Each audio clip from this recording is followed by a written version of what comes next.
আজকাল কোথাও কোনো মৃত্যু সংবাদ শুনলে আমি মনে মনে অঙ্ক কষতে বসে পড়ি। মৃতের জন্ম তারিখ থেকে মৃত্যু তারিখ বিয়োগ করে দেখি ক বছর বাঁচল লোকটা।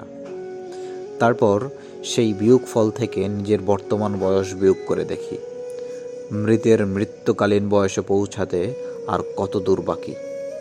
ঠিক তখনই দূরবর্তী মসজিদের মাইকে আরও একটি মৃত্যুর সংবাদ ভেসে আসে। হয়তো এমন কেউ যার মৃত্যুকালীন বয়স আমার বর্তমান বয়সের অর্ধেক কিংবা তার চেয়েও কম।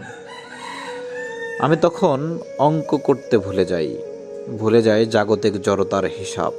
ভাবতে থাকি যে কোনো মূল্যেই হোক বয়স নামানা মৃত্যুর সাথে গড়ে তুলব ভাব, যদিও জীবনের সাথে বিচ্ছেদই যার চিরাচরিত স্বভাব। দিবসের কোলাহল শেষে রাত্রির পথ ধরে হেঁটে এসে দেখি ভেজানো কপাট জুড়ে ঝুলে আছে তালা। কখন কোথায় মৃত্যু এসে বলে, আহা জীবন, তুমি তো হেরে গেলে। কুল্লু নাফসিল জায়কাতুল মউত।